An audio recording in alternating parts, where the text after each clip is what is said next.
నిజమైన ద్రాక్షావల్లి నీవే, నిత్యమైన సంతోషము నీలోనే.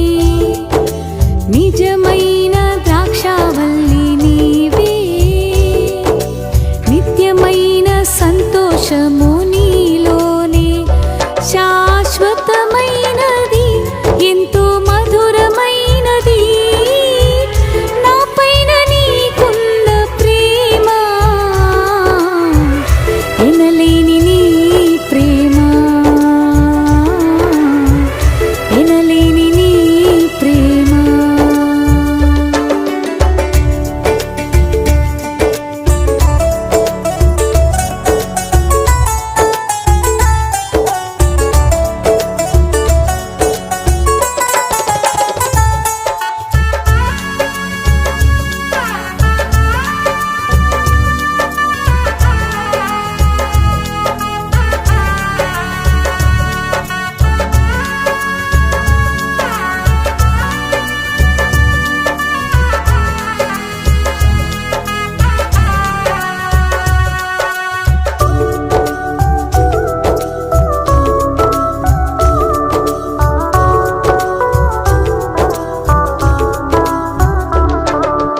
అతి కాంక్షణీయుడా దివ్యమైన నీ రూపులో జీవించుచున్నాను నీ ప్రేమకు నీ పత్రికగా. అతి కాంక్షణీయుడా దివ్యమైన నీ రూపులో జీవించుచున్నాను నీ ప్రేమకు నీ పత్రికగా. శిథిలమై ఉండగా నన్ను నీదు రక్తముతో కడిగి నీ పోలికగా మార్చినావే నా యేసయ్యా. శిథిలమై ఉండగా నన్ను నీదు రక్తముతో కడిగి నీ పోలికగా మార్చినావే నా యేసయ్యా. నిజమైన ద్రాక్షావల్లి నీవే, నిత్యమైన సంతోషము నీలోనే. నిజమైన ద్రాక్షావల్లి నీవే, నిత్యమైన సంతోషము నీలోనే. శాశ్వతమైనది ఎంతో మధురమైనది నాపైన నీకున్న ప్రేమ,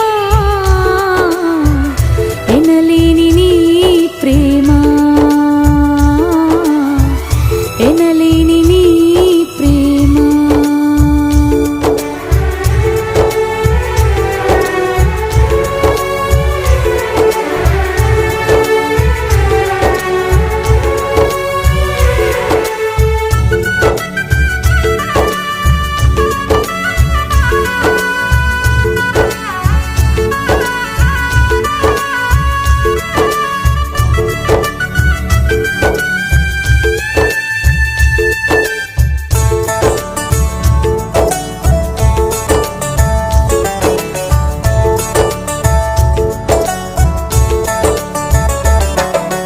నా ప్రాణ ప్రియుడా శ్రేష్టమైన ఫలములతో అర్పించుచున్నాను సర్వము నీకే అర్పణగా.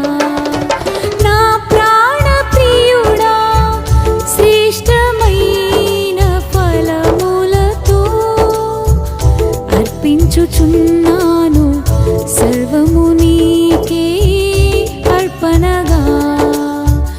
వాడిపోనివ్వక నాకు ఆశ్రయమైతివి నీవు, జీవపూటవై బలపరచితివి నా యేసయ్యా. వాడిపోనివ్వక నాకు ఆశ్రయమైతివి నీవు, జీవపూ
చేర్చుము నీ రాజ్యములో. అలసిపోనివ్వక నన్ను నీదు ఆత్మతో నింపి, ఆదరణకర్తవై నన్ను చేర్చుము నీ రాజ్యములో. నిజమైన ద్రాక్షావల్లి నీవే, నిత్యమైన సంతోషము నీలోనే. నిజమైన ద్రాక్షావల్లి నీవే, నిత్యమైన సంతోషము నీలోనే.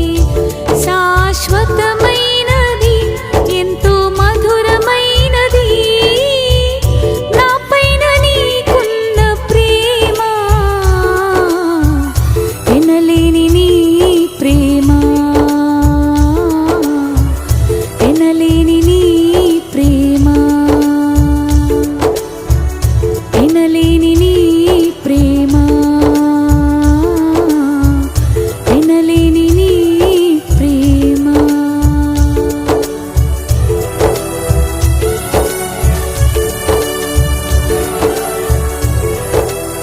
యెరూషలేమా, నీవు రక్షింపబడినట్లు నీ హృదయంలో ఉన్నటువంటి చెడుతనాన్ని కడిగి వేసుకో. ఇది సూత్రం. కీర్తనలు 80వ కీర్తన మొట్టమొదటి వచనం. ఇశ్రాయేలునకు కాపరి చెవియొగ్గుము. భగవంతుని ఇలాంటి మాటలెత్తి మనం స్తోత్రం అని పలకాలి. ఇశ్రాయేలునకు కాపరి నీకు స్తోత్రం ప్రభువా. చెవియొగ్గుము ఏమన్నాడమ్మా? ఇశ్రాయేలునకు కాపరి. 2, మందవలే యోసేపును నడిపించువాడా. 3, కెరూబుల మీద ఆసీనుడైన వాడా ప్రకాశింపుము. మనం భగవంతుని ఆరాధన చేయడానికి స్పెషల్గా ఆసాపు భక్తుడు ఇశ్రాయేలునకు కాపరి చెవియొగ్గుము, మందవలే యోసేపును నడిపించువాడా, కెరూబుల మీద ఆసీనుడు. 3 విషయాలు మనం చూస్తున్నాం ఇక్కడ. 1, కాపరి, నడిపించువాడా, ఆసీనుడైన వాడా. మన జీవితాల్లో కూడా నిజంగా మనం ఇప్పుడు వాక్యం చదివామే, యెరూషలేమా నీవు రక్షింపబడినట్లు నీ హృదయంలో ఉన్న పాపమును కడిగి వేసుకో అన్నాడు. అంటే హృదయంలో ఏముంటుందట? పాపం ఉంటుందట. పాపం ఉన్న చోట ఏముండదు? పరిశుద్ధత ఉండదు. పరిశుద్ధత లేని చోట ఏముండదు? ఆరాధన ఉండదు. దేవుణ్ణి జ్ఞాపకం ఏముండదు. నేను అన్న అహం వస్తుంది. నాది, నేను, నేనే, నేను తప్పెవరూ ఉండకూడదు, ఇలాంటి అహం వస్తుంది. అందుకే భక్తుడు పాడతాడమ్మా, ఇశ్రాయేలునకు కాపరి యోసేపును నడిపించువాడా, కెరూబుల మీద ఆసీనుడైన వాడా ప్రకాశింపు. ప్రకాశించాలి. నువ్వు వెలుగ్గా ఉండాలి. మన జీవితాల్లో నాకు ఈ మాటకి చెప్తున్నాను, మరో విధంగా అనుకోవద్దు. మనుషులు మీ సత్క్రియలను చూచి, మంచి ప్రవర్తనను చూచి, మీ సాక్ష్యాన్ని చూచి పరలోకమందున్న మీ తండ్రిని మహిమపరిచినట్లు. ఎవరు మహిమపరచాలి? నీవు కాదు, నిన్ను చూచేటటువంటి వారు, నిన్ను గమనించేటటువంటి వారు, నీతో సహవాసం చేసేవారు నిన్ను చూడాలి. నిన్ను చూచి భగవంతుని మహింపరచాలి. అది సాక్ష్యం. ఇశ్రాయేలునకు కాపరి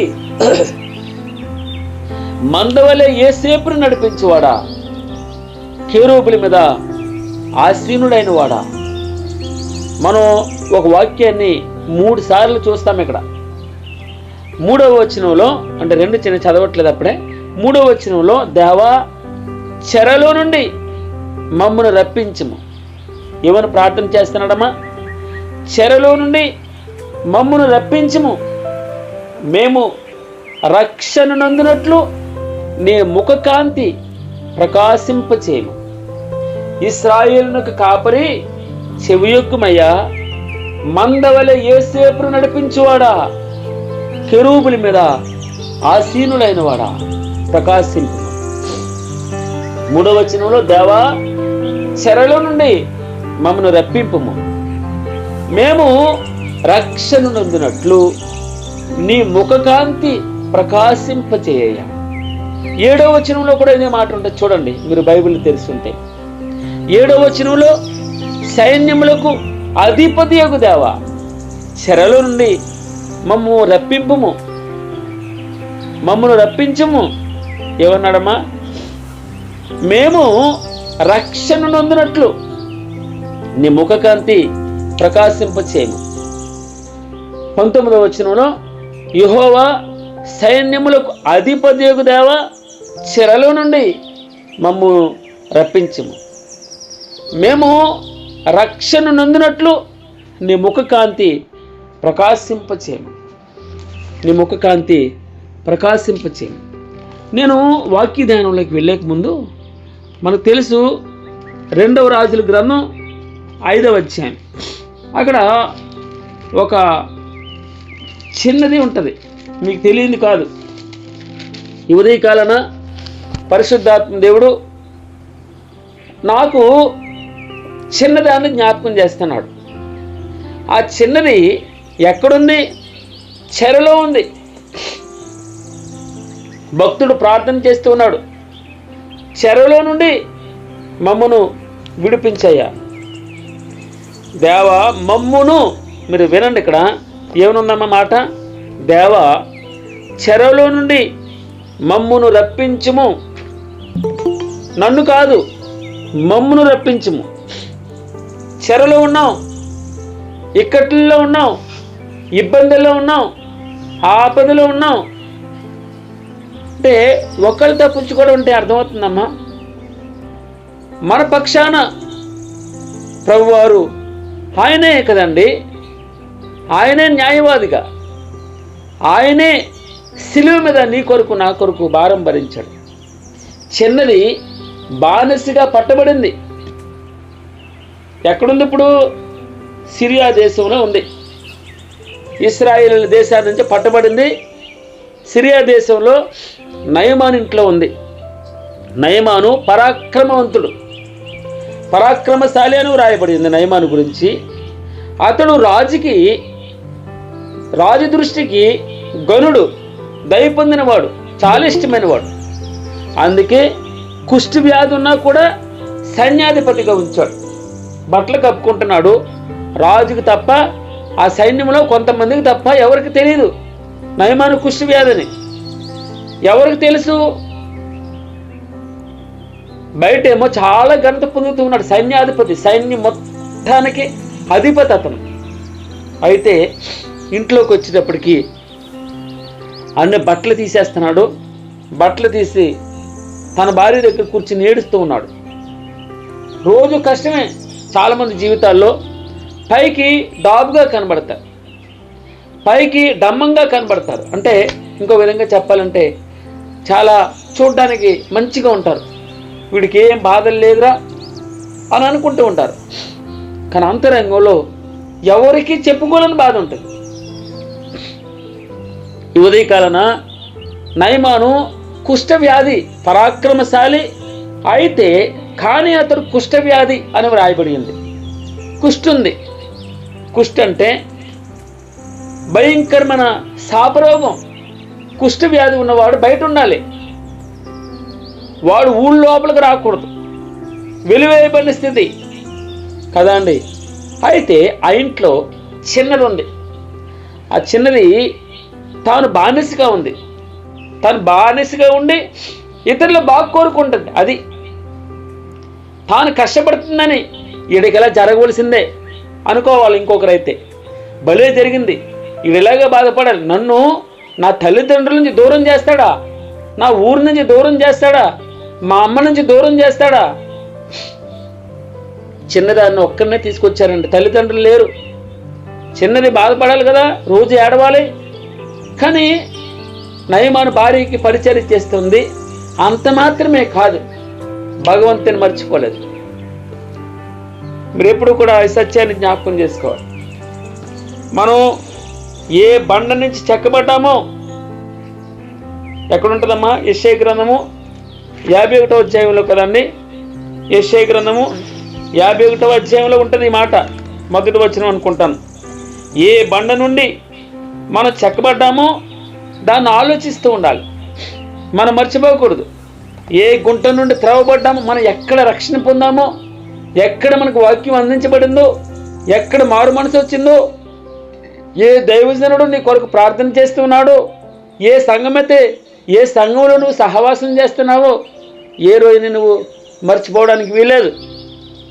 ఏ బండ నుండి చెక్కబడ్డావో, ఎక్కడ నువ్వు వాక్యం ద్వారా నలగొట్టబడుతున్నావో, ఎక్కడ వాక్యం ద్వారా నువ్వు ఉజ్జీవింపబడుతున్నావో, ఆ చిన్ని సంఘమైనా పెద్ద సంఘమైనా, టెంటల్లో ఉన్నా కిందున్నా నేల మీద కూర్చున్నా, ఆ గొప్ప సంగతిని నువ్వు మర్చిపోవడానికి వీల్లేదు. ఈరోజు స్థితి బాగుండొచ్చు, కానీ మూలాలు మర్చిపోకూడదు. ఏ స్థితి, నాకు ఇప్పటికీ నా చిన్ననాటి సంగతులు జ్ఞాపకం వస్తూనే ఉంటాయి. ఒకరి దగ్గరికి వెళ్ళి చేయి చాపిన దినాలు, మా నాన్న చేతులు కట్టుకుని నిలబడ్డం ఇప్పటికీ జ్ఞాపకమే. మనం ఏ బండ నుండి చెక్కబడ్డామో, ఏ గుంట నుండి త్రవ్వబడ్డామో ఎప్పుడు మర్చిపోకూడదు. చిన్నది మర్చిపోలేదు, ఆ సంగతి చిన్నది మర్చిపోలేదు. తాను ఏ విధమైన భక్తి చేసిందో, ఏ విధంగా భగవంతుని దగ్గర ప్రార్థన, ఏ విధంగా కుటుంబ ప్రార్థన ఉండేదో, ఏ విధంగా పాటల గుంపులో బిడ్డ ఉండేదో, ఏ విధంగా చీపురు పట్టుకుని ఆ స్థలం అంతా ఊడ్చేదో, నెమ్మదిగా దగ్గరుండి దైవజనుని జ్ఞాపకం చేసుకుంటుంది, దైవజనుని గుర్తుపడుతుంది. దైవజనుని చేసిన మాటలు ఇంకా మర్చిపోలేదు, తాను చేసిన క్రియలు మర్చిపోలేదు అంటుంది కదా. ఆ సాక్ష్యం చెప్తుంది ఇక్కడ. ఆ చిన్నదాని అంటుంది, షోమ్రోనున్న, ఎక్కడమ్మా? షోమ్రోన్లోనున్న ప్రవక్త దగ్గర నా ఏలిన వాడు ఉండాలని నేనెంతో కోరుచున్నాను. అతడు నా ఏలిన వానికి కలిగిన కుష్ఠరోగమును బాగు చేయునని ఘంటాపదంగా తన యజమానురాలతో చెప్పింది.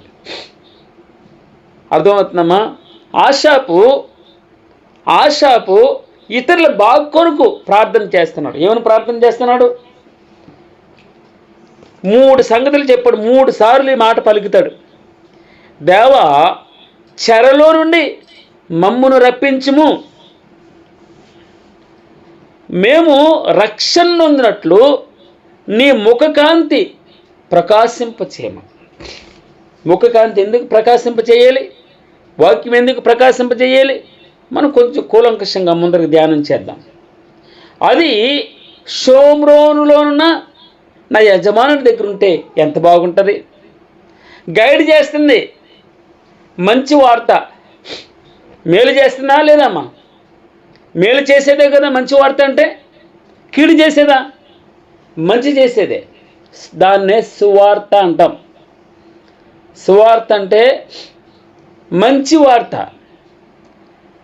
బాధపడుతున్నాడు, కుష్ఠవ్యాధితో బాధపడుతున్నాడు, బయటికి మామూలు బట్టలతో వెళ్ళలేడు, శిరస్త్రాణం ధరించి అన్ని కవర్ చేసుకుని వెళ్ళాలి బయటికి, గ్లౌజులు వేసుకుని, షూ వేసుకుని. ఆ రసులు ఎక్కడ కనబడతాయో దూరంగా ఉండాలి. ఎక్కడ వాసన వస్తుందో శరీరం నుండి. బాధ చిన్నది చూసింది. ఆ చిన్నది ఎక్కడ పెరిగింది? దాని పెంపకం ఏంటి? ఆ చిన్నది కుటుంబ ప్రార్థనలో పెరిగింది. ఉదయం లేచిన అన్న వాళ్ళమ్మ 3 గంటలకు లేచి కన్నీరు కార్చి దేవుని వైపు 2 చేతులెత్తి మనల్ని అనుకరిస్తారండి మన బిడ్డలు. మనం ఎలా ఉంటే మన పిల్లలు ఎలా ఉంటారు. మనం 2 చేతులు భగవంతుని వైపు ఎత్తుతున్నామా, మన బిడ్డలు తప్పకుండా అమ్మ ఎన్ని 100 సార్లు చెప్పినా వారికి ఎక్కదు. మన సిచ్యువేషన్, మన ప్రార్థన అనుభవాన్ని పిల్లలు చూడాలి. మన పిల్లలు మన 2 చేతులు భగవంతుని వైపు ఎత్తి మన కార్చే కన్నీరు వారు చూడాలి. ఎందుకు తపన? ఉదయాన్నే ఎందుకు 4 గంటలకు ఎందుకు రావాలి, ఎందుకు ప్రార్థనలు ఎలుగెత్తి చేయాలి, ఎందుకు వాక్యం ప్రిపేర్ అవ్వాలి, ఎందుకు 5 గంటలకు వాక్యం చదవాలి, ఎందుకు 8:30 గంటల వరకు ప్రార్థనలు ఉండాలి. ప్రార్థన జీవితాలని కొంతమందిని బాగు చేస్తారు. చిన్నది ఓ సలహా ఇచ్చింది, నా యజమానుడు షోమ్రోన్లో నా ప్రవక్త దగ్గర ఉండాలి.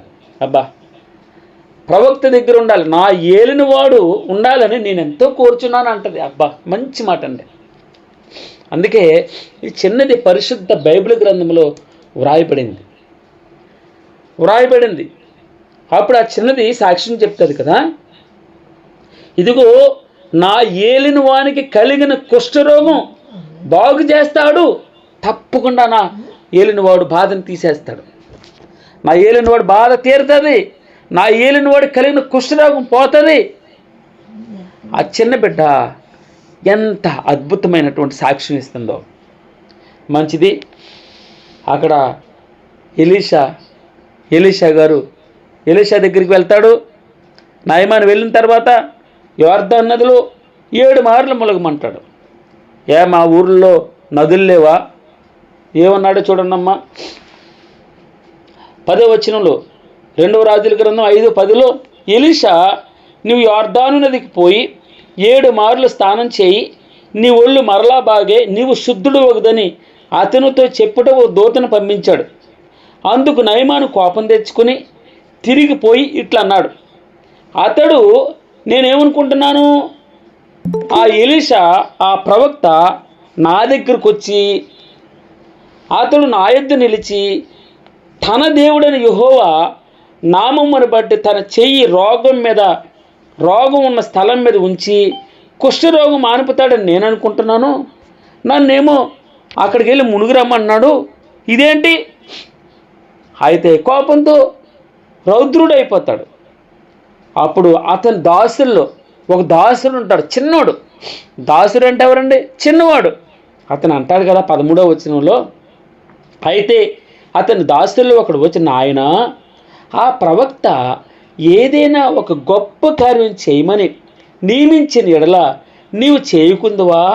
అయితే స్నానం చేసి శుద్ధుడు కమ్మని మాట దానికంటే మేలు కాదా అని చెప్పినప్పుడు అతడు పోయి, చూడండి మీరు విషయం అర్థమవుతుందమ్మా,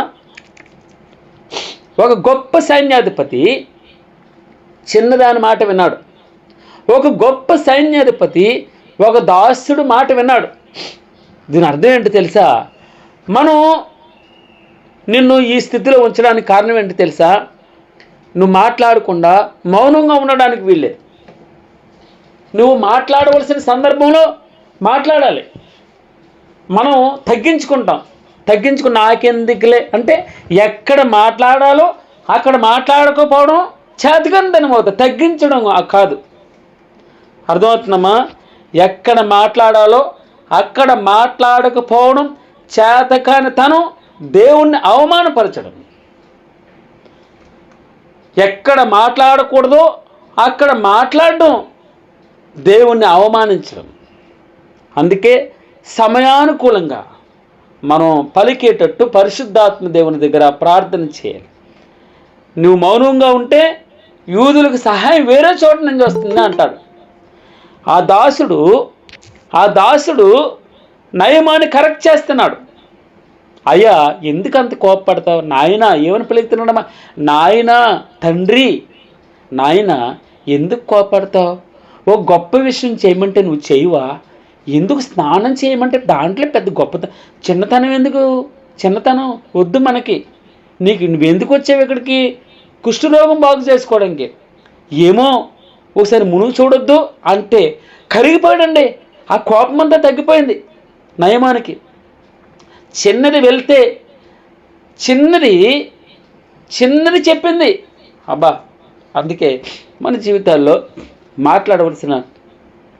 మాట్లాడవలసిన సమయంలో మాట్లాడకుండా మౌనంగా నాకెందుకులే అని తగ్గించుకోవడం కాదు, అది చేతకానితనం అవుతుంది. మాట్లాడకూడని సమయంలో మాట్లాడడం గొప్పతనం కాదు, హెచ్చించుకోవడం అవుతుంది. అందుకే సమయానుకూలంగా ఏ సమయాన్ని ఏది మాట్లాడాలి ఏది మాట్లాడకూడదో పరిశుద్ధాత్మ దేవుని దగ్గర మనం ప్రార్థన చేయబద్దులమైన మంచిది. ఇశ్రాయేలునకు కాపరి చెవియొగ్గు, యోసేపును నడిపించువాడా, కేరూబుల మీద ఆసీనుడైన వాడా. 3వ వచనంలో మనం ఏం చూసామమ్మా? 3వ వచనంలో దేవా చెరలో నుండి మమ్మను రప్పించము అంటే ఎందుకు వచ్చింది? మరి చిన్నదాని గురించి, నయమాని గురించి, దాసుడి గురించి ఎందుకు ధ్యానం చేసాం? మనం కష్టంలో ఉండొచ్చు, మన బాధల్లో ఉండొచ్చు, మనం ఇబ్బందిలో ఉండొచ్చు, మనం అప్పుల్లో ఉండొచ్చు, ఇరుకులో ఉండొచ్చు, కానీ మన మూలాన్ని మర్చిపోకూడదు. మీరు ఏ బండ నుండి చెక్కబడ్డారో, ఏ రాతి నుండి తీయబడ్డారో, ఏ గుంట నుండి త్రవబడ్డారో ఆ విషయాన్ని ఆలోచించుకోవాలి, ఆలోచన చేయాలి. నేను చెప్తాను, చాలామంది నాకు మా కంపెనీలో 10వ భాగం పట్టుకొచ్చి ఇస్తారు. అప్పుడు నేను చెప్తాను, నువ్వే చర్చికి వెళ్తున్నావో, నువ్వెక్కడ నీకు వాక్యం అందించబడుతుందో, ఏ దైవజనుడైతే నీ ఇంటి కొరకు ప్రార్థన చేస్తున్నాడో, ఎవరైతే నీ తలల మీద చేయి పెట్టి ప్రార్థన చేస్తున్నాడు, నీ కొరకు కన్నీరు కారుస్తున్నాడు, ఏ పాస్టర్ గారైతే నీ యొక్క క్షేమాన్ని కోరుతున్నాడో ఆ సంఘానికే ఇవ్వాలి.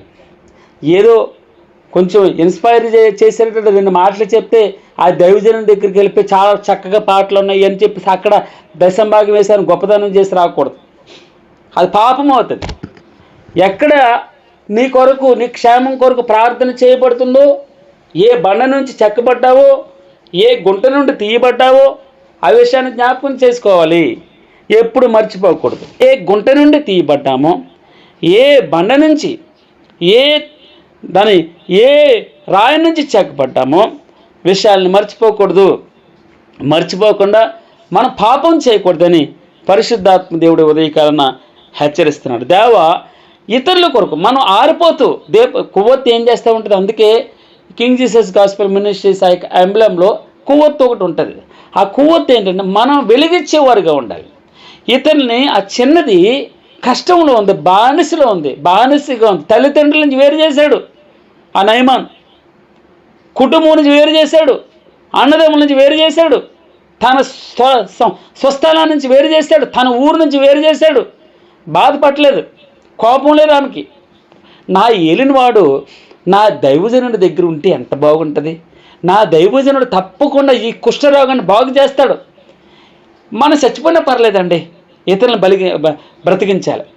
మనం కరిగిపోయినా పర్వాలేదు, ఎవరో ఒకరిని ఉద్ధరించాలి. ఒక పువ్వు పుష్పించినప్పుడు అది పరిమళిస్తుందంటారే, దాని అర్థం ఏంటి తెలుసా? ఇతరులకి సంతోషాన్ని ఇస్తుంది. సాయంత్రం వాడిపోతుంది, చచ్చిపోతుంది, అదేమి బాధపడదు. భగవంతుడు నన్ను పుట్టించావు, ఎవరో ఒక్కరికి ఆనందాన్ని, ఎవరో ఒక్కరికి ఉపయోగం. ఆ యొక్క సీతాకోకల చిలుకలు లేదా తేనెటీగలు వచ్చి అందులో ఉన్న మకరందాన్ని స్వీకరిస్తాయి. ఎంత అద్భుతమో తెలుసమ్మా దేవుని యొక్క మహా సృష్టిలో. ఇది ఆలోచన చేస్తే ప్రభువా నేను కూడా ఎవరో ఒకరికి వెలుగ్గా ఉండాలి, ఎవరో ఒకరికి ఉపయోగకరంగా ఉండాలి. నా జీవితం ఊరుకునే పోకూడదు. నా జీవితం సంపాదన డబ్బు అని చెప్పేసి నువ్వు అనుకుంటున్నావేమో. నీ కోడలు నేనేమంతా అదిగా పట్టించుకోదు, నీ అల్లుడు వచ్చేసివో అనుకుంటున్నావేమో. కాదు, నీ కూతుర్లు కొడుకులో నిన్ను అందలం ఎక్కిస్తారనుకుంటున్నావేమో. కాదు, మన మంచి క్రియే, మన భగవంతునితో ఉన్న ఏదైనా ఆ తక్కువలో వేయబడుతుంది. రేపు మనం ఏం చేసామో మనకు అర్థమైపోతుంది. అందుకే దేవ చెరలో నుండి మమ్మును రప్పించుము, మేము రక్షణ నొందినట్లు నీ ముఖకాంతి ప్రకాశింపచేయము. మన రహస్య పాపములు కూడా వాక్యంలో కనబడతాయట. అంటే ఇక్కడ మన పైనంతా కూడా ప్రభువా సైన్యములకు అధిపతియగు దేవా చెరలో నుండి మమ్మను రప్పించుము, మేము రక్షణ నొందినట్లు నీ ముఖకాంతి ప్రకాశింపచేయము. ఇర్మియా గ్రంథం 4:14 ఇప్పుడే చూసాం. అక్కడ ఏమున్నది? యెరూషలేమా నీవు రక్షింపబడినట్లు, నీ బాగుపడాలంటే నీ హృదయంలో ఉన్నటువంటి చెడుతనమును కడిగేసుకోవాలి, నీ హృదయంలో ఉన్నటువంటి పాపాన్ని కడిగేసుకోవాలి. ఎక్కడ కనబడుతుంది మనకు చెడుతనం? ఆయన వెలుగులో. అందుకే దేవా చెరలో నుండి మమ్మల్ని రప్పించుము, మేము రక్షణ నొందినట్లు నీ ముఖకాంతి ప్రకాశింప చేయాలి. నువ్వు నీ ముఖకాంతి ప్రకాశింప చేయి ప్రభువా. 2వ వచనంలో ఎఫ్రాయిము, బెన్యామీను, మనష్షే అనువారి ఎదుట నీ పరాక్రమముని మేల్కొలిపి మమ్మను రమ్ము, మమ్మల్ని రక్షించడానికి రా ప్రభువా. 4వ వచనం యెహోవా సైన్యములకు అధిపతియగు దేవా, నీ ప్రజల మనవి ఆలకింపక నీవెన్నాళ్ళు నీ కోపము పొగరాజనిచ్చేదువు. ఏమన్నాడమ్మా? ఆషాపు తన మంచి మనసు చూడండి, ఎంత గొప్ప భక్తిభావం కనపరుస్తున్నాడు. ఇతరుల కొరకండి, ఇతరుల కొరకే, ప్రజలందరి కొరకు, తన్నింటి కొరకు కాదు, ప్రజలందరి కొరకు. అనేక త్యాగమూర్తులు అంటే ఎవరినంటారు? తన కోసం ఏమీ చేసుకోలేదు, అందరి కోసం, అందరి కోసం, ప్రపంచ మానవాళి కోసం ఆయన త్యాగమూర్తి. ఆయన త్యాగం మామూలు త్యాగం కాదు, తన సొంత కుమారుని అనుగ్రహించడానికి వెనక్కి తీయలేదు. యెహోవా సైన్యములకు అధిపతియగు దేవా, నీ ప్రజల మనవి ఆలకింపక ఎన్నాళ్ళని కోపం పొగరాజనిచ్చేది ప్రభువా. Question mark. కన్నీళ్ళు వారికి ఆహారంగా ఇచ్చిచున్నావు, విస్తారమైనటువంటి కన్నీళ్ళు నువ్వు వారికి పానంగా ఇచ్చిచున్నావు. మనం బాధపడుతూ కూడా ఇతరులు క్షేమంగా ఉండాలని కోరుతూ ఉన్నాడు. మన ఇంట్లో సమస్యలు ఉన్నాయి, మన కోసం ప్రార్థన చేయట్లేదు. మన ఇంట్లో ఇబ్బందులు ఉన్నాయి, తన కోసం ప్రార్థన చేసుకోవట్లేదు. ఇతరుల కొరకు, ఇతరుల కొరకు. అందుకే ఇక్కడ ఇంకొక మాట చెప్తారు చూడండి, కన్నీళ్ళు వారికి ఆహారంగా ఇచ్చిచున్నావు. వారికి తినడానికి ఏమీ లేదు, కన్నీళ్ళే. అంతగా బాధపడుతున్నారు, అంతగా దుఃఖిస్తున్నారు. విస్తారమైన కన్నీళ్ళు నీవు వారికి పానంగా ఇచ్చిచున్నావు. వారికి ఇంకేమీ లేదు, తినడానికి అన్నం కన్నీళ్ళే, తాగడానికి నీళ్ళు కన్నీళ్ళే. అంటే దాని అర్థం ఏంటి? ఇంటి నిండా బాధలే, ఇంటి నిండా దుఃఖాలే. ఒక బాధ కాదు, అనేకమైన సమస్యలు. అటు ఆరోగ్యం, అటు అప్పులు, అటేమో నిందలు, కుటుంబం నుంచి సహకారం ఉండదు, బయట వ్యక్తులు ఇష్టం వచ్చినట్టు వ్యంగ్యంగా మాట్లాడతారు, తోలనాడతారు, బూతులు తిడతారు. ఈ అనుభవాలు నేను చూశాను. ఇక భగవంతుడి దగ్గర కన్నీళ్ళు వారికి ఆహారంగా ఇస్తున్నావు ప్రభువా. విస్తారమైన కన్నీళ్ళు మామూలుగా కాదు, పానంగా ఇస్తున్నావు. నీళ్ళు తాగుతున్నాడట, అంత కన్నీళ్ళు కారుస్తున్నాడు. మా పొరుగు వారికి మమ్మను కలహ కారణంగా చేర్చున్నావు. ఇష్టం వచ్చినట్లు మా శత్రువులు మమ్మల్ని అపహాస్యం చేస్తున్నారు. ఎన్నాళ్ళు ఆన్సర్ ఇవ్వకుండా ఉంటావు ప్రభువా? మనం మూలవచనం చదివాం, ఇర్మియా 4:14 ఏమన్నాడమ్మా? యెరూషలేమా, నీవు రక్షింపబడినట్లు నీ హృదయంలో ఉన్న చెడుతనమును కడిగి వేసుకో. అన్నిటికీ మూలం పాపమై ఉండొచ్చండి. సైన్యములకు అధిపతియగు దేవా, మరలా 7వ వచనంలో చూడండి, ఇందాక 3వ వచనంలో చదివాం, ఇప్పుడు మళ్ళీ 7వ వచనంలో అదే మాట రిపీట్ అవుతుంది. సైన్యములకు అధిపతియగు దేవా, చెరలో నుండి మమ్ము రప్పించుము. 430 సంవత్సరాలు బానిసత్వం, మామూలు బానిసత్వం కాదు. ఎన్ని సంవత్సరాలమ్మా? సుమారు 430 సంవత్సరాలు బానిస బ్రతుకు. భగవంతుడు ఇక్కడ అంటాడు కదా, ఆసాపు ద్వారా సైన్యములకు అధిపతియగు దేవా, చెరలో నుండి మమ్ము రప్పించుము. మేము రక్షణ నొందినట్లు నీ ముఖకాంతి ప్రకాశింపజేయి. నీ ముఖకాంతిలో మా బ్రతుకంతా కనబడుతుంది. మేము స్పష్టంగా అద్దం దగ్గర నిలబడితే చూడండి, మన రూపురేఖలన్నీ కనబడతాయి. మనకి ఎక్కడ మచ్చలు ఉన్నాయో, ఎక్కడ వంకరలు ఉన్నాయో అన్నీ కనబడతాయి అద్దంలో. అద్దం దగ్గరికి ఎందుకు వెళ్తాం? మనల్ని మనం సరి చేసుకోవడానికి. తల బాగోలేదా, కరెక్ట్గా పాపిడి మధ్యలోకి తీస్తాను నేను, కరెక్ట్గా మధ్యలోకి తీసుకుంటాను అంటే దాని అర్థం ఏంటి? మధ్యలోకి ఏమన్నా 2 వెంట్రుకలు అటు వెళ్ళినా ఇటు వెళ్ళినా సరి చేసుకోవడం. కొబ్బరి నూనె లేదా తలకు లేదా కొబ్బరి నూనె రాసుకోవడం, ఫెయిర్ అండ్ లవ్లీలు, పాండ్స్ పౌడరు, ఇవి మన జీవితాల్లో భాగం అయిపోయినాయి అనుకోండి. దేవుని నామమునికి మహిమ కలుగును గాక. సైన్యములకు అధిపతియగు దేవా, చెరలో నుండి మమ్ము రప్పించుము, మేము రక్షణ నొందినట్లు ముఖకాంతి ప్రకాశింపచేయము. మంచిది. నీవు ఐగుప్తులో నుండి ఒక ద్రాక్షావళిని తెచ్చితివి, అన్యజనులను వెళ్ళగొట్టి దాని నాటితివి. ఎంతో ప్రత్యేకమైన శ్రద్ధ. సుమారు 5 కోట్ల పైబడి శుక్రకణాలు. ఆలోచన చేస్తే ఎన్ని కోట్లమ్మా? 5 కోట్ల శుక్రకణాలు ఉద్భవిస్తాయట. అయితే ఈ 5 కోట్ల శుక్రకణాలని పక్కకి గంటేసి 4,99,90,999 అన్ని శుక్రకణాలు పక్కన పెట్టేసి ఒక శుక్రకణం దాన్ని సెపరేట్ చేసి ఆ అండంలో ప్రవేశింపజేస్తాడు భగవంతుడు. మనం ఇంకా మాంసం ముద్దగా ఉండగానే మనకు రూపాన్ని ఇస్తాడు. మన కనులు ఎలా ఉండాలి, మన ఐడెంటిఫికేషన్ ఎట్లా ఉండాలి, మన చెవులు ఎలా ఉండాలి, మన రూపం ఎట్లా ఉండాలి, ఆయన తన రూపంలోకి నిన్ను మార్చుకుంటాడు, తనలా నిన్ను చేసుకుంటాడు. ఆయనకిష్టమైన రూపాన్ని ఇస్తాడు నీకు.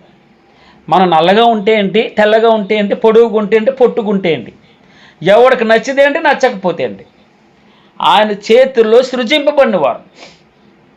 ఆయన ఎలా చెప్తే అలా మారిపోవాలి. మనం కాలానుకూలంగా మన రూపం మారుతున్నా చింతపడద్దు. వెంట్రుకలు తెల్లగా అవుతున్నాయా, నల్ల రంగు రాసుకోవద్దు. ఎలాగుంటే అలాగ ఉండాలి. భగవంతుని దగ్గర అర్థం అనే వాక్యంలో స్పష్టంగా ఉండాలి. భగవంతునికి ఇష్టడుగా ఉండాలంటే వేషధారణ ఉండడానికి వీల్లేదు. వేషధారణ మహాపాపం. కప్పిపుచ్చుకోవడం ఉంటే ఇతరులను మోసపుచ్చుతున్నాం. మన అసలు రూపాన్ని దాచేసుకుంటున్నాం. అందుకే పరిశుద్ధాత్మ దేవుడు, నీవు ఐగుప్తులో నుండి ఒక ద్రాక్షావళిని తెచ్చితివి, అన్యజనులను వెళ్ళగొట్టి నిన్ను సెపరేట్ చేసి ప్రత్యేకంగా నిన్ను నాటి తిని అంటున్నాడు పరిశుద్ధాత్మ దేవుడు. దానికి తగిన స్థలము సిద్ధపరిచితివి. దాని వేరు లోతుగా పారి అది దేశమంతటా వ్యాపించిందట. యెషయా గ్రంథం 55వ అధ్యాయము 5వ వచనం. నా ప్రియుని గూర్చి పాడెదను వినుడి. ఏమన్నాడమ్మా? నా ప్రియుని గూర్చి పాడెదను వినుడి, అతని ద్రాక్ష తోటలను బట్టి నాకిష్టుడైన వాని గురించి పాడెదను వినుడి. సత్తువ భూమి గల కొండ మీద, ఎలాంటి కొండమ్మా? దానికి తగిన స్థలం సిద్ధపరిచాను, దాని వేరు లోతుగా పారి అది దేశమంతటా వ్యాపిస్తుంది. ఎలాంటి ద్రాక్షవల్లి తెచ్చాడట? ఐగుప్తుల నుండి ఒక ద్రాక్షవల్లిని తెచ్చి తిని అన్యజనులను వెళ్ళగొట్టి దాన్ని నాటి తిని దానికి తగిన స్థలం సిద్ధపరిచాను. దాని వేరు లోతుగా పారుతూ ఉంది, అది దేశమంతటా వ్యాపిస్తూ ఉంది. సత్తువ భూమి గల కొండ మీద నా ప్రియునికి ఒక ద్రాక్ష తోట ఉంది. ఆయన దాన్ని బాగుగా త్రవ్వి రాళ్ళనేరి అందులో శ్రేష్టమైన ద్రాక్షావళిను నాటించాడట. ఈ ద్రాక్షావళి మీద శ్రేష్టమైన ద్రాక్ష తీగలను నాటించెను. దాని మధ్య బురుజు ఒకటి వేయించి ద్రాక్ష తోటిని తొలిపించి ద్రాక్ష పండ్లు ఫలింపవలెనని ఎదురు చూచుచుండెను. మంచిది. దానికి తగిన స్థలం సిద్ధపరిచి తిని దాని వేరు లోతుగా పారి అది దేశమంతటా వ్యాపించెను. దాని నీడ కొండలను కప్పెను. దాని తీగలు దేవుని దేవదారు వృక్షములను ఆవరించెను. దాని తీగలు సముద్రము వరకు వ్యాపించెను. వినండమ్మా, యూప్రటీస్ నది వరకు దాని రెమ్మలు వ్యాపించెను.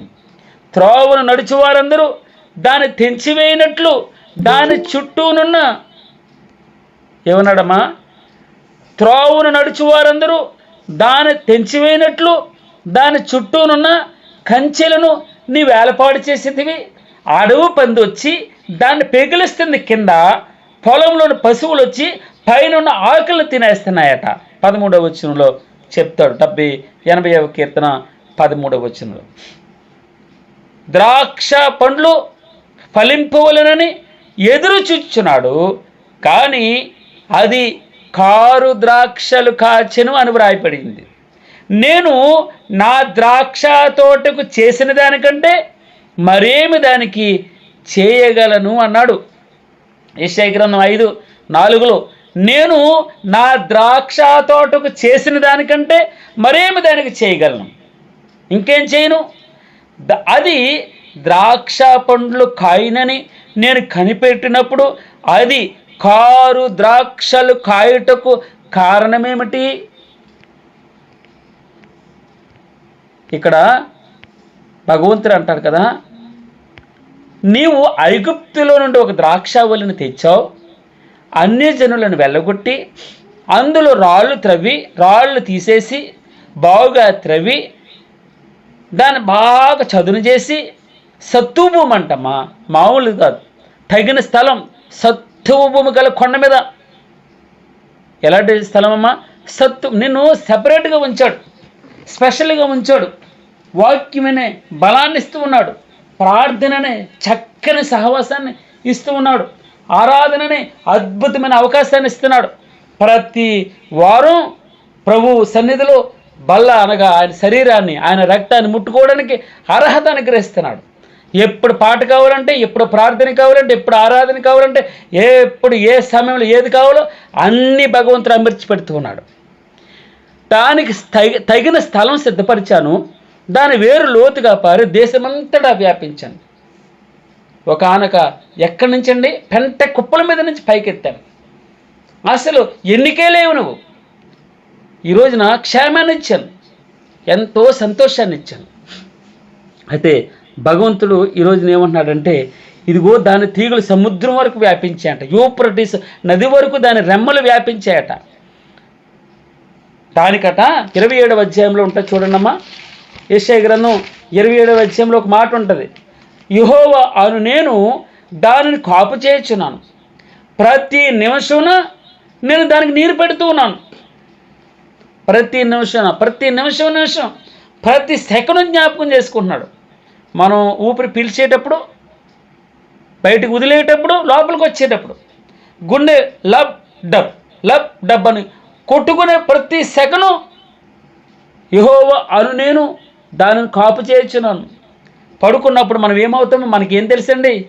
ఉదయం లేస్తే ఆ దేవానికి స్తోత్రం అంటాం. యెహోవాను నేను దానిని కాపు చేయుచున్నాను, ప్రతి నిమిషమున నేను దానికి నీరు కట్టుచున్నాను. ఎవడును దాని మీదకి రాకుండా దివారాత్రము దానిని కాపాడుచున్నాను. ఇశ్రాయేలుని కాపాడువాడు కునుకుడు నిద్రపోడంటే అర్థం ఏంటో తెలుసమ్మా? ఎవడును దాని మీదకి రాకుండానట్లు దివారాత్రము దానిని కాపాడుచున్నాను.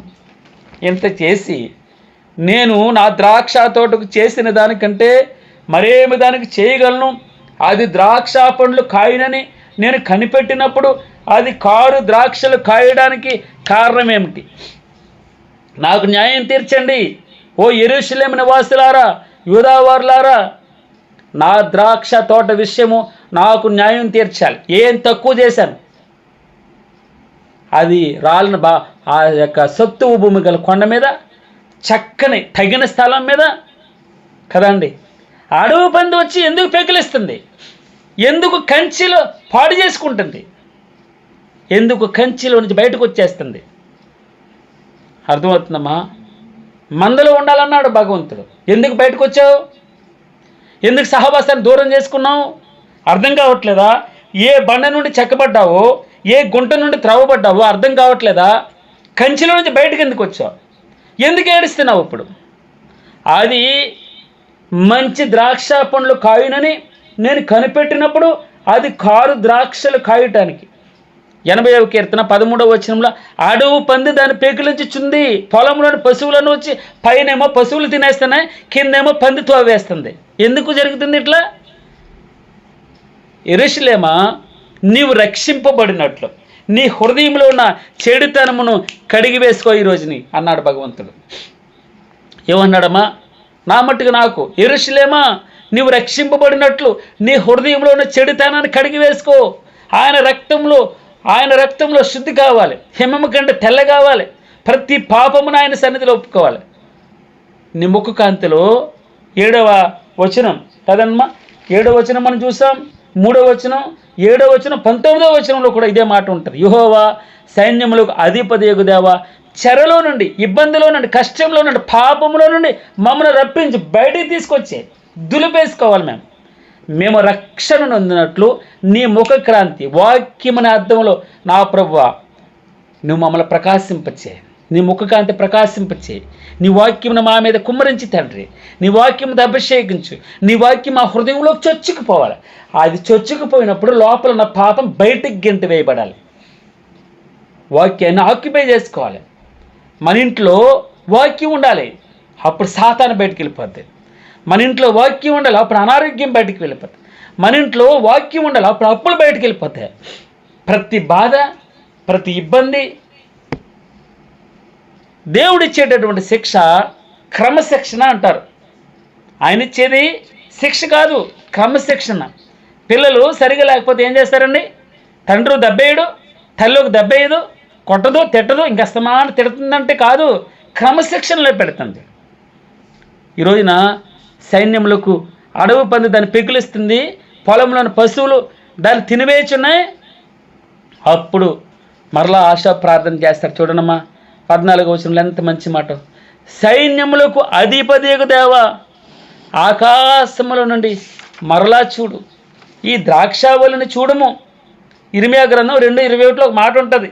శ్రేష్టమైన ద్రాక్షావల్లి వంటిదానిగా నేను దాన్ని నాటాను. ఏమన్నాడమ్మా? శ్రేష్టమైన ద్రాక్షావల్లి వంటిదానిగా నేను నాటాను, కానీ కేవలం నిక్కమైన అంటే తెలుసమ్మా,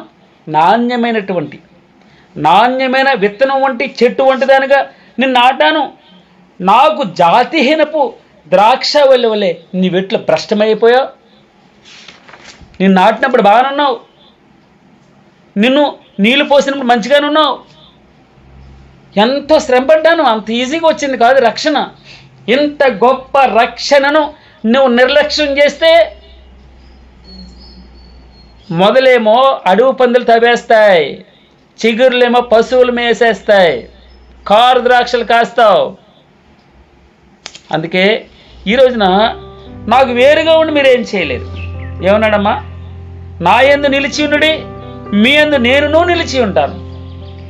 తీగే ద్రాక్షావల్లిలో నిలిచి ఉంటేనే కానీ ఎలాగ ఫలింపదో, అలాగే నా యందు నిలిచి ఉంటేనే కానీ మీరు ఫలింపరు. నేను ద్రాక్షావల్లిని, తీగలి మీరు అన్నాడు భగవంతుడు.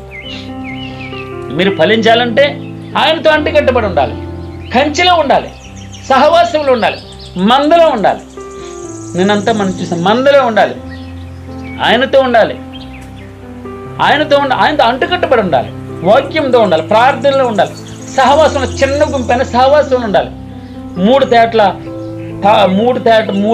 తాడు తెగిపోదండి. అర్థం ఏంటో తెలుసమ్మా? ఒకరినొకరు పురుగు కొలుపుకోవడం ప్రార్థన జీవితం. పడిపోయాడా లేవనెత్తుతారు ఇద్దరు. ఒక్కడు ఉంటే పడిపోతావు ఆత్మీయంగా. ఒంటరితనం భయంకరం. ఎక్కువ రోజులు ఒంటరిగా ఉండకూడదు, పక్కనే సహవాసంలో ఉండాలి, మినిస్ట్రీలో ఉండాలి. మంచిది. యెహోవా సైన్యములకు అధిపతియగు దేవా, ఆకాశంలో నన్ను మరలా చూడయ్యా, ఈ ద్రాక్షావళిని చూడు. యెరూషలేమా నేను పాపం చేశాను. ఏమన్నాడు? యెరూషలేమా నువ్వు రక్షింపబడినట్లు నీ హృదయంలో నుండి చెడుతనం తొలగించుకో, రక్షింపబడతాను. సైన్యములకు అధిపతియగు దేవా, ఆకాశంలో నన్ను మరలా చూడు ప్రభువా, ఈ ద్రాక్షావళిని దృష్టించి తండ్రి వదిలిపెట్టేదయ్యా. నీ కుడి చేయి నాటిన మొక్కను ఖాయము తండ్రి. నువ్వు ఎంతో ఇష్టపడి సత్తువ భూమి గల చక్కని తగిన స్థలాన్ని ఎన్నుకున్నావు, చక్కని నిక్కమైనటువంటి ద్రాక్షావళిని తీసుకొచ్చావు, నాటావు, మాటి మాటికి నీరు పోస్తున్నావు, నిమిషం నీరు పోస్తున్నావు. యెహోవా నేనే దాన్ని కాపు కాస్తున్నాను, దివారాత్రము దాన్ని కాపలా కాస్తున్నాను. బురుజు వేశాడంట మన మీద, ఏ శత్రువు రాకుండా, ఏ రోగం రాకుండా, ఏ ఇబ్బంది రాకుండా. ఆ ఇశ్రాయేలుని కాపాడువాడు, కునుకుడు, నిద్రపోడు. నీ కుడి చేయి నాటిన మొక్కడు ప్రేమతో నాటుకున్నావు ప్రభు. ప్రేమతో నాటితే రోజు ఎలాగొస్తుంది, ఎలా మొక్క ఎలా పెరుగుతుంది చూస్తూ ఉంటారు కదండి. నీ కుడి చేయి నాటిన మొక్కను ప్రభా, చిన్న తప్పులు చేస్తాను ప్రభా.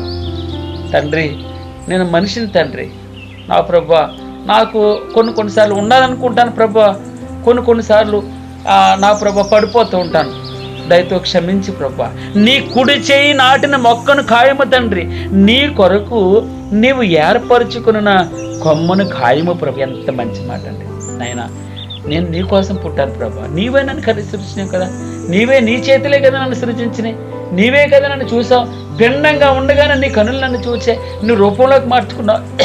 నేను ఎలా ఇష్టంగా ఉండాలో నువ్వు నన్ను ఏర్పాటు చేసుకున్నావు ప్రభా. నీ కుడి చేయి నాటిన మొక్కను తండ్రి నన్ను గింటయ్యద్దయ్యా, నీ కొరకు నీవు ఏర్పరచుకున్న కొమ్మని కాయి తండ్రి. అయ్యో నా తండ్రి దగ్గర దాసులకు కూడా పుష్కలంగా అన్నం దొరుకుతుంది, నేను ఇక్కడ ఆకలితో చచ్చిపోతున్నాను, పందులు తిన పొట్టు కూడా నాకు దొరకట్లేదు. తండ్రి, పరలోక రాజ్యానికి విరోధంగాను నీకు వ్యతిరేకంగా పాపం చేశాను అని చెబుతాను తండ్రి. ఇక మీదట నీ కుమారుడును అని అనిపించుకోవడానికి యోగ్యుని కాను, నీ దాసుల్లో ఒకటిగా పెట్టుకో, నీ పనుల్లో ఒకటిగా పెట్టుకో అని చెప్పుకుంటాను అని మనసులో నిశ్చయించి పైకి లేచాడు. నీ కుడి చేయి నాటిన మొక్కను ప్రభువా, నీ కొరకు నీవు ఏర్పరచుకుని కొమ్మని కాయి తండ్రి. సైన్యములకు అధిపతి దేవా, ఆకాశంలో మరలా చూడయ్యా, ఈ ద్రాక్షావళి మీద నీ కనుచూపు బయటికి వెళ్ళవద్దు, దృష్టించి తండ్రి. అది అగ్ని చేత కాల్చబడి ఉన్నది. 16వ వచనం, నరకబడి ఉన్నది. నీ కోప దృష్టి వలన జనులు నశించుచున్నారు. ఆసాపు అందరి కోసం ప్రార్థన చేస్తున్నాడు. ఎలా ప్రార్థన చేస్తున్నాడు? ఇదిగో నీ కుడి చేతి మనుషునికి తోడుగాను, నీ కొరకే నీవు ఏర్పరచుకున్న నరునికి తోడుగాను నీ బాహుబలముండును గాక. నీ కుడి చేతి మనుషునికి, నీ కుడి చేతితో నాటిన ఈ మనుషుడు నువ్వు తోడుగా ఉండాలి ప్రభు. నీ కొరకై నీవు ఏర్పరచుకున్న ఈ మనుషుడికి నువ్వు తోడుగా ఉండాలి. నీ బాహుబలము వాడికి తోడుగా ఉండును గాక. స్తోత్రం ప్రభు. అప్పుడు నీ యొద్ద నుండి తొలగిపోము, నీవు మమ్మను బ్రతికించుము. అప్పుడు నీ నామమును బట్టియే మేము మొరపెడతాం. నువ్వు రక్షిస్తే, నువ్వు పట్టుకో ప్రభు, మేము పట్టుకుంటే వదిలిపెట్టేస్తాం. నువ్వు మమ్మల్ని పట్టుకోవాలి గట్టిగా. మా విశ్వాసం అంతంత మాత్రంగా ఉంటుంది తండ్రి. మేము ఒక్కొక్కసారి ఏదో పిచ్చి పట్టినట్టు డిఫరెంట్గా ప్రవర్తిస్తాం ప్రభు. అప్పుడు వరకు భక్తి కలిగినట్టే ఉంటాం, నటిస్తాం. నా ప్రభు పక్కకి జారిపోతాం. నాయనా, నీవు నీ కోసం ఏర్పాటు చేసుకున్నావు కదా, నీ కుడి చేతి మనుషునికి, నీ కుడి చేతి ఎంత ప్రేమతో నటిస్తాడు. కుడి చేయి అంటే ఏంటి తెలుసమ్మా? మంచి చెయ్యని, ఎడం చేయని అంతగా పట్టించుకోరు. అందుకే అంటాడు నీ కుడి చేతి, అంటే కుడి చేయి పెట్టి ఆశీర్వదిస్తారు, కుడి చేయి తల మీద పెడతారు, ఎడం చేయి పెట్టరు. అంటే మనం వాడే విధానాన్ని బట్టి ఉంటుంది, నేను ఎక్కువ ఎక్స్ప్లెయిన్ చేయక్కర్లేదు. నీ కుడి చేతి మనుషునికి తోడుగా ఉండు ప్రభువా, నీ కొరకే నీవు ఏర్పరచుకున్న నరునికి తోడుగా ఉండాలి ప్రభువా. ఏమన్నాడమ్మా ఇక్కడ? నీ కుడి చేతి నాటిన మొక్క నువ్వు కాయాలి ప్రభువా. ఈ ద్రాక్షవల్ని మరలా దృష్టించాలి. అవును ప్రభువా, నీ కంచిలో నుంచి బయటకు వచ్చేసింది. నీ కంచిలో నుంచి బయటకు వస్తే ఏం చేస్తే అడవి పందులు తవ్వేస్తాయి కింద. అడవులో ఉన్న పశువులన్నీ ఆ ఆకులు పైనేమో ఆకులు మేసేస్తున్నాయట, ఆవులు మేస్తున్నాయి, కిందేమో అడవి పంది తవ్వేస్తుంది. ఏమవుతుంది? కంచిలో నుంచి బయటకు వచ్చింది, మందులో నుంచి బయటకు వచ్చింది. ఇంకంతకంటే నేనేం చెప్పక్కర్లేదు. నీ కుడి చేతి మనుషునికి తోడుగా ఉండు, నీ కొరకే నీవు ఏర్పరచుకున్న నరునికి తోడుగా ఉండాలి, నీ బాహుబలమతనికి తోడుగా ఉండును గాక. అప్పుడు నువ్వు చేయి పట్టుకుంటే మేము నీ యొద్ద నుండి తొలగిపోం, నువ్వు మమ్మను బ్రతికిస్తావు. అప్పుడు నీ నామమును బట్టి మేము మొరపెడతాం. మరలా భక్తులు ప్రార్థన చేస్తాను. ఏమని తెలుసమ్మా? యెహోవా సైన్యములకు అధిపతియగు దేవా, చెరల నుండి మమ్మల్ని రప్పించేయ. మేము రక్షణ నొందినట్లు నీ ముఖకాంతి మా మీద ప్రకాశింపచేయి తండ్రి, మా మీద ప్రకాశింపచేయి. అందుకే ఒక చిన్న మాట చెప్పేసి మన ప్రార్థనలోకి వెళ్దాం. అయ్యా, నేను దాని చుట్టూ ఎరువేయి మట్టుకు దాని చుట్టూ త్రవ్వుతానయ్యా, ఎరువేస్తాను. ఈ సంవత్సరం కూడా ఉన్నని అది ఫలించిన సరి, లేని ఎడల నరికించి వేయమని అతనితో చెప్పాడట. లోకాసు వార్త 13వ అధ్యాయంలో మనం చూస్తాం. మనకి ఇంకొక రోజు ఇవ్వబడుతుంది. మనం ఈ ఆశాపు కీర్తన 80వ కీర్తన చదువుతున్నప్పుడు మనం 3 సంగతులు మనం చూసాం. ఒకటి, ప్రత్యేకమైన ద్రాక్షావల్లి, ఆయన సెపరేట్గా మనం చేసిన విధానం. పాడైపోయింది ద్రాక్షావల్లి, మరలా ఫలిస్తుంది. ఎలా ఫలిస్తుంది? ఇదిగో దాన్ని నా యందు నిలిచి ఉండుడి, మీ యందు నేను నిలిచి ఉంటాను. తీగే ద్రాక్షావల్లిలో నిలిచి ఉంటేనే కానీ ఎలాగ ఫలింపదో, అలాగే నా యందు నిలిచి ఉంటేనే కానీ మీరు ఫలింపరు. ద్రాక్షావల్లిని నేను, ఏమన్నాడమ్మా? ద్రాక్షావల్లిని నేను, తీగలి మీరు, నా యందు మీరు నిలిచి ఉండాలి, అప్పుడే ఫలిస్తాం. దాని అర్థం ఏంటి? నాకు వేరుగా ఉండి మీరు ఫలింపలేరు, మీరేం చేయలేరు. మీరు లిమిటెడ్, మీ శక్తి లిమిటెడే, మీ బలం లిమిటెడ్. అందుకే ఈరోజు నా భగవంతుడు ప్రభువా ఏమన్నాడు? యెహోవా సైన్యములకు అధిపతియగు దేవా, చెరలో నుండి మమ్మల్ని రక్షించుము, మేము రక్షణ నొందినట్లు నీ ముఖకాంతి ప్రకాశింపచేయము. యెరూషలేమా, నీవు రక్షింపబడినట్లు నీ హృదయంలో ఉన్న చెడుతనమును కడిగి వేసుకో. చెడుతనం అంటే ఏంటో వాక్యం చెప్తుంది నీకు. వాక్యం అనే అర్థంలో చెడుతనం చెప్తుంది. చిన్నవేనండి. మన ప్రార్థన చేయకుండా, ప్రార్థన చేయబద్దులమే ఉన్నాం. మన ప్రార్థన చేయట్లేదా పాపం చేసిన వాళ్ళం అవుతాం. ఇదిగో మనం అనుకున్నాం కదా, ఇప్పుడే మనం కొన్ని వచనాలు మనం చూసుకున్నాం. మనం మాట్లాడవలసిన సమయంలో మాట్లాడకుండా ఉండడం కూడా పాపమే. బాధ్యత తీసుకోవాల్సిన సమయంలో బాధ్యత నుండి పక్కకు తప్పుకోవడం కూడా పాపమే. నీవు చేయగలవు, కానీ చేయకుండా నాకెందుకులని నిర్లక్ష్యం చేయడం కూడా పాపమే. అది చేతకానితనం అవుతుంది, పాపం అవుతుంది. అందుకే ఇదిగో ఈ సమయాన నువ్వు మౌనంగా ఉంటే యూదులకు సహాయము వేరే దిక్కు నుండి వస్తుంది. నీవును నీ ఇంటి వారు నశిస్తారు అన్నాడు మొర్దెకై ఎస్తేరుతో కదమ్మా. అందుకే ఉదయకాలన మనం ఫలించే ద్రాక్షవల్లిగా ఉండాలని దేవుడు ఇష్టపడుతున్నాడు. అందుకే ఇదిగో ఇంతకంటే నేనేం చేయగలను, ఇంతకంటే ఏం చేయగలను? నా ద్రాక్ష తోటకు చేసిన దానికంటే నేను మరేం చేయగలను? అది మంచి ద్రాక్షలు కాయాలని వెయిట్ చేస్తూ ఉన్నాను. అయ్యో, కారు ద్రాక్షలు కాయుటకు కారణం ఏంటి? యెరూషలేము నివాసులారా, యూదావారులారా, నా ద్రాక్ష తోట విషయం నాకు న్యాయం తీర్చాలి. మీరు, మిమ్మల్ని రిక్వెస్ట్ చేస్తున్నాను. అది ద్రాక్ష పండ్లు కాయునని నేను కనిపెట్టినప్పుడు అది కారు ద్రాక్షలు కాయడానికి కారణం ఏంటి? ఏం చేయగలను? నిమిషం నీరు పెట్టాను. దివారాత్రము, రాత్రి పగులు దాన్ని కాపలా కాస్తూ ఉన్నాను. సత్తు భూమి గల కొండ మీద నాటాను, దాన్ని తగిన స్థలంలో నాటాను, బాగా త్రవ్వాను, రాళ్ళను ఏరాను, సమస్యలను తీసివేశాను, ఇబ్బందులు తీసివేశాను, అప్పుల బాధను తీసివేశాను, చక్కని ఇల్లు ఇచ్చాను, చక్కని భూమి ఇచ్చాను, పిల్లలకు ఉద్యోగాలు ఇచ్చాను, వారి మధ్య బురిజి వేయించాను, ద్రాక్ష తొట్టి తొలిపించాను. ద్రాక్ష పండ్లు ఫలించాలని ఎదురు చూస్తున్నాను. అయితే అది కారు ద్రాక్షలు కాచను. మంచిది. ఇశ్రాయేలు కాపరి, మందవలె యోసేపును నడిపించేవాడా, కేరూబుల మీద ఆసీనుడైన వాడు. ఏమన్నమ్మా? ఇశ్రాయేలునకు కాపరి, మందవలె యోసేపును నడిపించేవాడా, కేరూబుల మీద ఆసీనుడైన వాడు. ప్రకాశింపమయ్యా, ప్రకాశింపము. గాడ్ బ్లెస్ యూ అమ్మా. దేవా, చెరలో నుండి మమ్మల్ని రప్పించుము, మేము రక్షణ నొందినట్లు నీ ముఖకాంతి మా మీద ప్రకాశింపచేయము. గాడ్ బ్లెస్ యూ అమ్మా.